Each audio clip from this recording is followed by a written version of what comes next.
Konnichiwa everyone. Today we got a real fun and interesting project for you. This is a pile of some reclaimed wood. And when I say reclaimed, I actually do mean it was reclaimed. This was going to be thrown out. These are the remnants of a couple of drawers from my workplace. We were doing some renovations and so I decided, hey, there's wood. Might as well take it. And to my surprise, they actually turned out to be a really cool wood. They are in fact Paulownia wood. If you're not familiar with Paulownia, it is a highly renewable, very efficiently growing tree. They grow ridiculously fast. Do a little bit of research on your own if you're interested in it. Very sustainable wood as well. It's used a lot in Japanese woodcraft and in some other stuff too. And it's pretty neat stuff. So that one piece alone there, it's probably maybe 5-6 inches wide, probably about 14, maybe 16 inches long. And it weighs, I don't know, a few ounces maybe. But what we're gonna make out of this is a handy dandy little chisel box. If you recall a while back, I did a little discussion on some beginner tools for getting started in Japanese woodworking. And so for toolkit for this build, we have a hammer, adjustable square, a kabiki of whatever size you want to make it, 3 chisels, small, medium, and large, a ryoba, and a single 70mm plane. Now the size of the plane really doesn't matter that much, just whatever size you got. The kabiki you can make yourself. There's a lot of tutorials on how to make these kind of things. They're pretty fun. This one is made from some chapele from that machinist chest a while back. So it's a pretty simple setup. I mean, you don't have to use exactly what I have here. This is just the kit that I recommended in the beginning Japanese woodworking video, so I thought it would be good to do the build with this. Well, let's get cracking. So these obviously came from a big drawer, so before I do any planing, I'm just gonna remove this bit here. So we're gonna set the depth to just inside of that right there on that inside edge. Oop, if I can hold it there.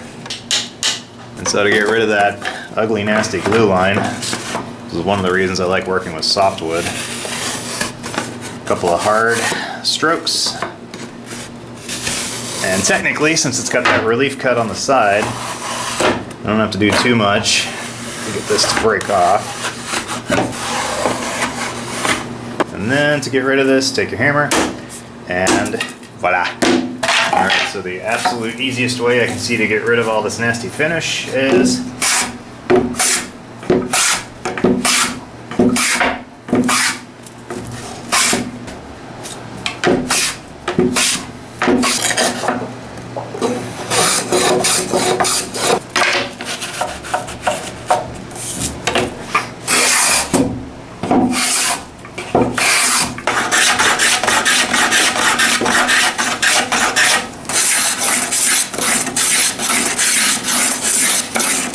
Alright, so I'm not going to use all of this at once, but that's a nice, decent little pile of boards there.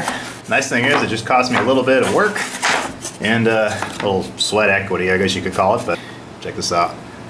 So this stuff planes ridiculously easy, and it is, I don't know if you can see that, but it is ridiculously soft.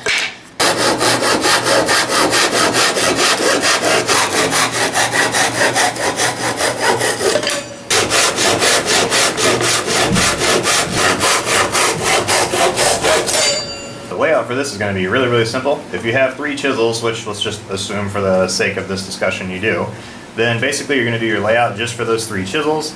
Don't do anything that is far beyond what you currently have or else you might overshoot it. So we're going to have 2 walls up here. One of the rules I always remember when I'm building stuff is if I'm building a box, I need a minimum of 6 parts, you know, top, bottom, ends, and whatnot. As far as overall size of this goes, I think we're just going to go something like that. Yeah, right about there. Just enough so that there's a little wiggle room so we can make some adjustments if necessary. Actually, let's back this out just a bit farther. Right about there. I think that ought to be just fine. Alright, so for joinery on this, we're not going to go with anything too complicated, just mostly a mortise and tenon all the way around. Our end pieces here are going to be mortise to actually sit with this poking out just a little bit on this side. And we're going to measure this a little bit. I've already done this other side here. We want that to be relatively tight, not so tight that you don't have any room for the chisels to move around, but you don't want it too loose either. The balance between the two should be good. Actually chop out this bit here, and we're going to cut out our end pieces here for a mortise. And we're also going to mortise it out on the sides, and we're going to do the exact same thing with the side pieces. And the lid's going to be fit kind of in the same way a normal Japanese toolbox is, but we're going to change it up a little bit.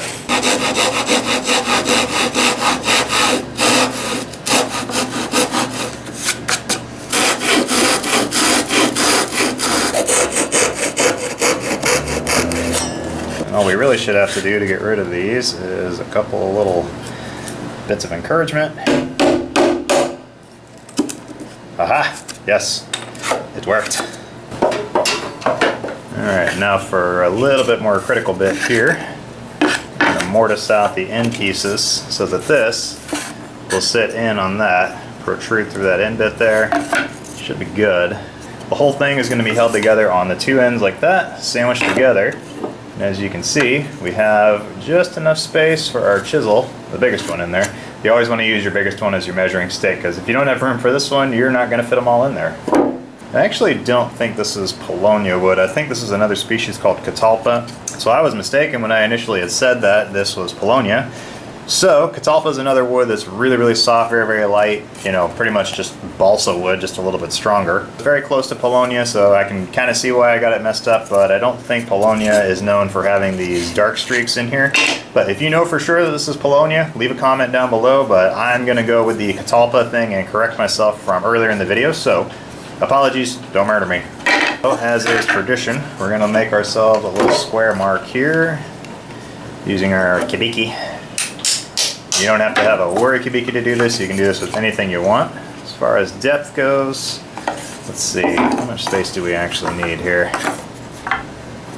So we can get away. We'll make it right there at the edge, I think. Should be fine.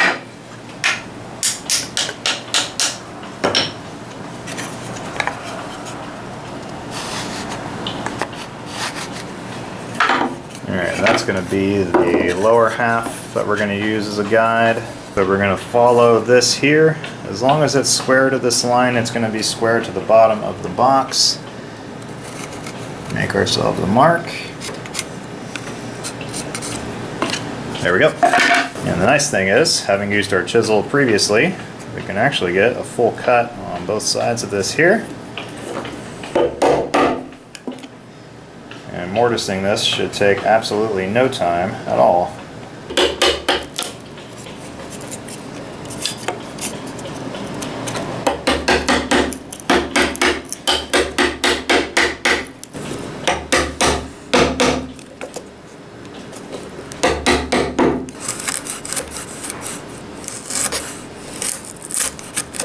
So a little bit of chip out on this side, but we'll just put that on the inside part so no one can see our horrible mistake, but it is just a tool thing, so you really don't have to worry about it being too pretty or too perfect. So we're just trimming up the edge of this here so that we get a nice tapered fit. Let's see what we got here. Much better. Oh yeah. Voila. I'm happy with that.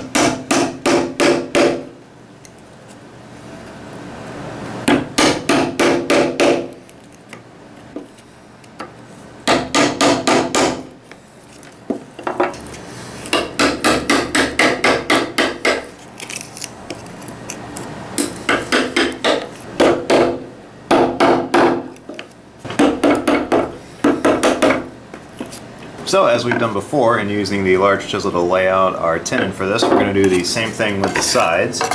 And all I really am going to do in this case is just keep it really simple. We're going to take our side here, hold it nice and tight, make a bit of a mark there just in the corner. And I'm also going to mark the tenon part here. We'll finish that up later.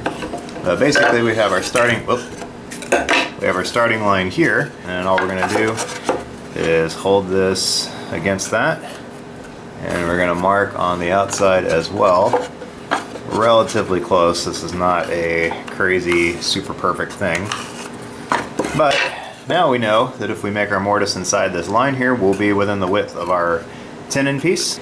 We're just going to do that for both sides. One thing I must stress, it is critically important that you mark out the sides that you're cutting the mortise for, because each mortise is going to be a little bit different, as is each tenon. So all I'm going to do in this case is mark this as A and B on that side. And now, as we did with the previous tenons, we just take our chisel, we line it up to our guideline there, and we cut this as so.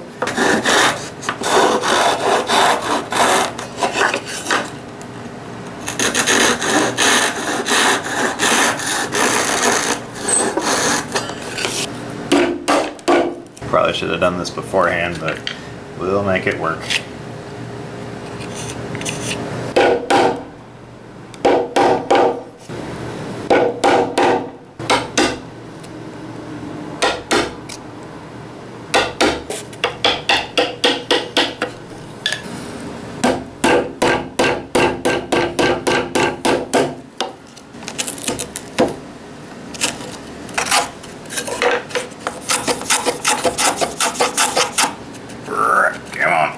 There we go. So now we're just going to double that up on the other side here. We're going to get the other one cut like so. And yeah, we're making some good progress.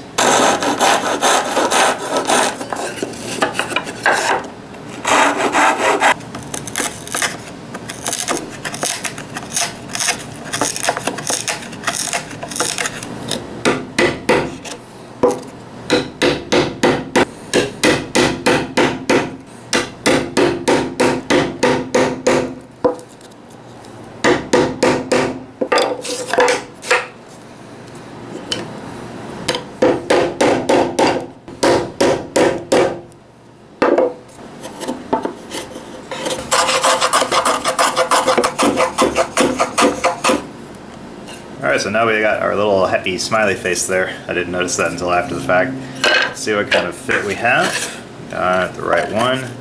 Just got to make sure we line up all of our measurement marks. Yep, that's right. And we're just going to press fit this together. One man once told me, measure once, cut twice, and then force it to fit. Actually, don't do that. That's terrible advice. Get a little push here. Yeah, that's coming together. You just got to get that other end attached, and then we got to make the lid. And man, guys, I think we are almost on the brink of another completed project. Let's get this on here. See what kind of fit we got here. Well, it's fairly square. I mean, I'm sure if I held a square up to it, it'd be all triangular, but so you could do this and make this absolutely dead on perfect, but that is about as good as I'm going to care to make it. This is not a super precise piece. The only goal is to protect the chisels, and as long as it protects those chisels, it is doing its job, and it's doing it perfectly. So we're gonna go a little bit of a different direction with the lid. And what I could do is I could have it sit perfectly flush down inside there, but then the issue would be it'd be really hard to get it off without gluing something to the top. And since this is an all joinery box, I wanted to try something kind of funky. I'm going to cut a slight dovetail in the lid here, maybe going like that on both sides. And then what we're going to do with that is have this sit down inside, dovetails on either side of these walls here. It should be kind of cool. I mean, it's going to be an interesting aesthetic, but you know, we're not really going for traditional here.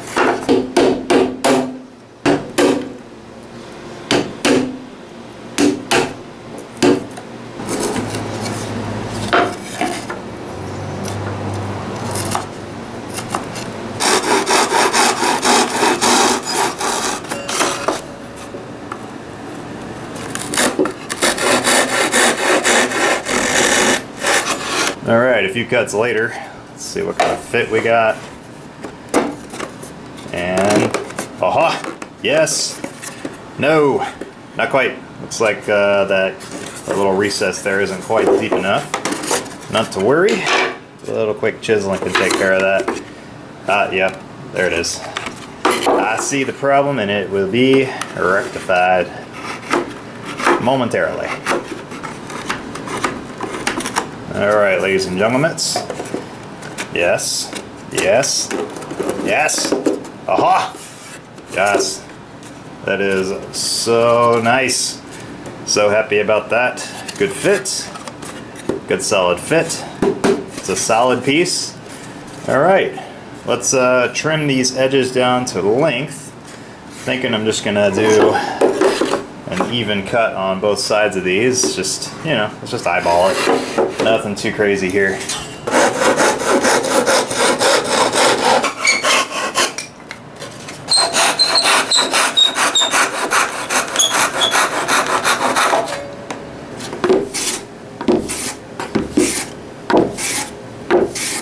As evening approaches and the cicadas come out, a completed project approaches and the chisels come back out, because the last thing we're going to do to this, We're going to chamfer over all these corners here.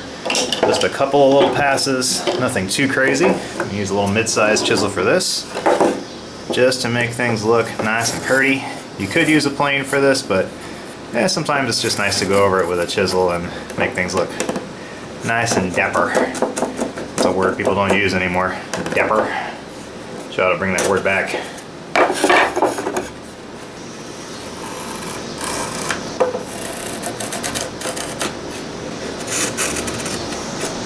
Well, that was certainly a pretty fun project. I'm very pleased with how this thing turned out.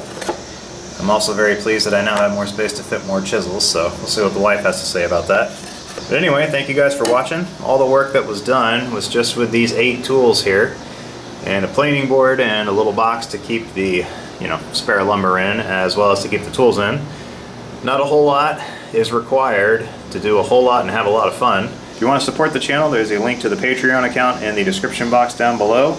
And especially a big thank you goes out to my patrons. You guys know who you are, and I cannot do this stuff without you.